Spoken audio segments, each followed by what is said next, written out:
Live from downtown Detroit, home of WDIV and Click on Detroit, Local 4 News at 11 starts now. Tonight, the news has had phones ringing all over Macomb County. A sitting Roseville City Councilman accused of crack cocaine possession and maintaining a drug house. All right, Mara, but we begin with breaking news in Oakland County. A 6-year-old girl killed when a driver rear-ends her mother's car. That mother had just bought a new car along M59, and just moments after driving off the lot, police say a speeding driver plowed into the back of it. The father was also in the car and rushed to the hospital. Tim Pamplin is on the scene with a night cam. Tim. It hit so hard it felt like a bomb went off.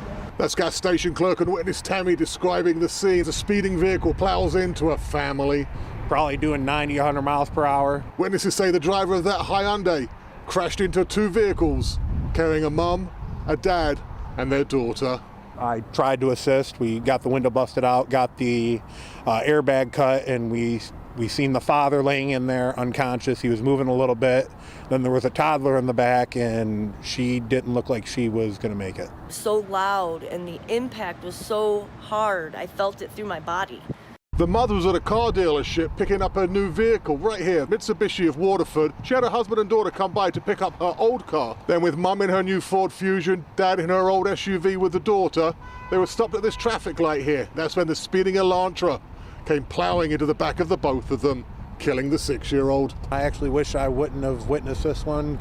He's glad he helped, but it will haunt him. Because I got little girls myself. An awful, awful scene in Waterford. That is the scene along M59 Airport Road with a night cam. Tim Pamplin, Local 4. All right, Tim.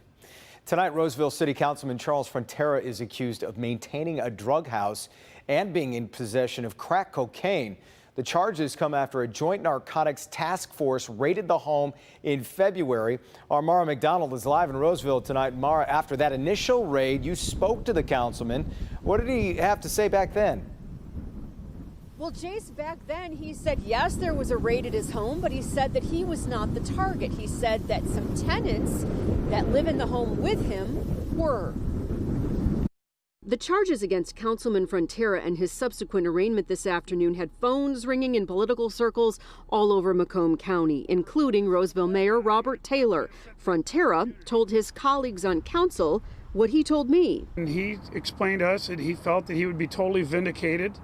That it was the residents in his home that created this situation, and he pretty much said he would be totally vindicated. He had no involvement, and he wanted us all to know that. And to be honest with you, we felt that he was talking from his heart. Only to find out today, Frontera has been charged with possession of crack cocaine, less than 25 grams, as well as maintaining a drug house.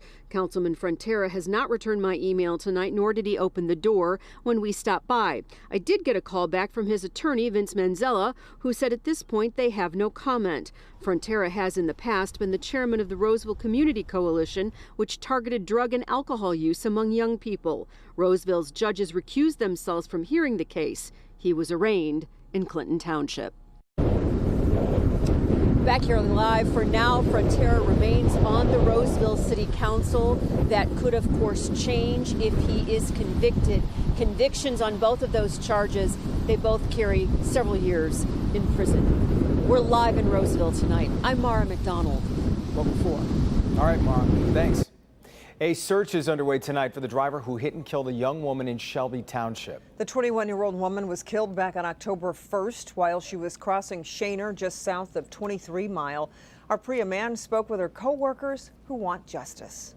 Maya had just finished her shift at Burger King and she was crossing at Shaner just south of 23 Mile when she was hit and killed. Well, it just really didn't feel real.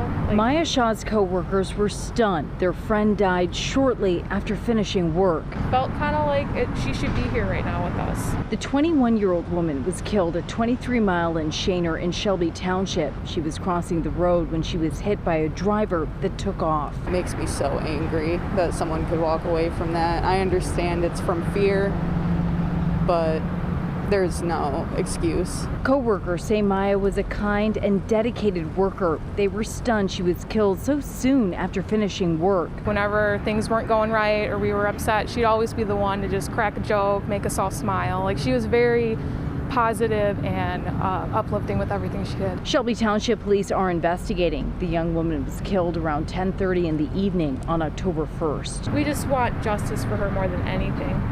For her family, for her loved ones. Like, she deserves it. And anyone with information is asked to call Shelby Township Police or Crime Stoppers at Burger King's location, also offering a $5,000 reward. Reporting live, I'm Priya Mann, Local 4. Yeah, okay, Priya, thanks.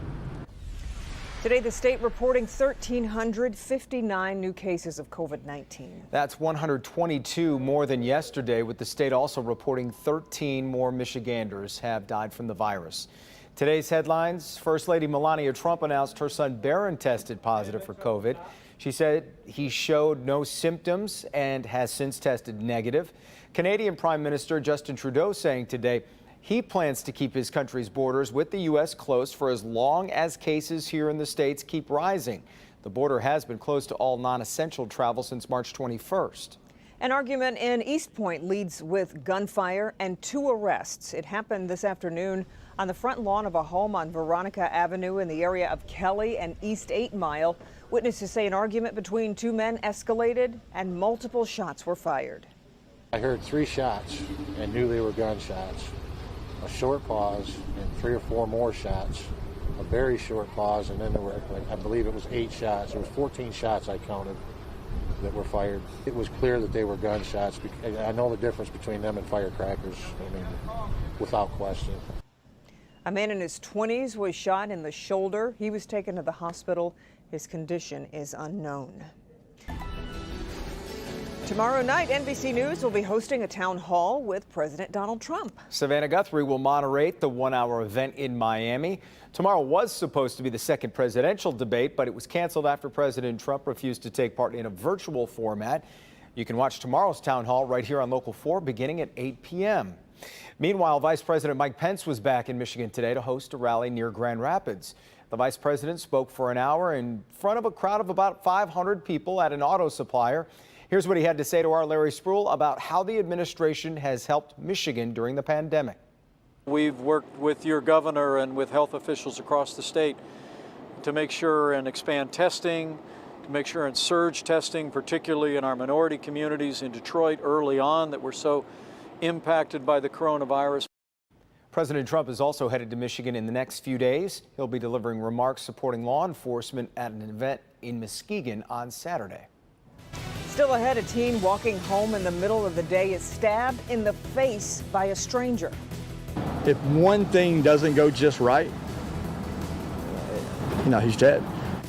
What this teen's father is saying about the random attack and his son's long road to recovery. And here's Ben on a windy night across Metro Detroit. You got that right. You saw Mara out there earlier, Jason. Temperatures now at their warmest point of the day. Will we keep that going tomorrow? No, is the short answer, and we'll tell you how cold it's going to get coming up. Spoiler alert. But first, Detroit Police Chief James Craig releasing new information about the department's investigation into its former drug unit. What's happening to some former officers accused of wrongdoing?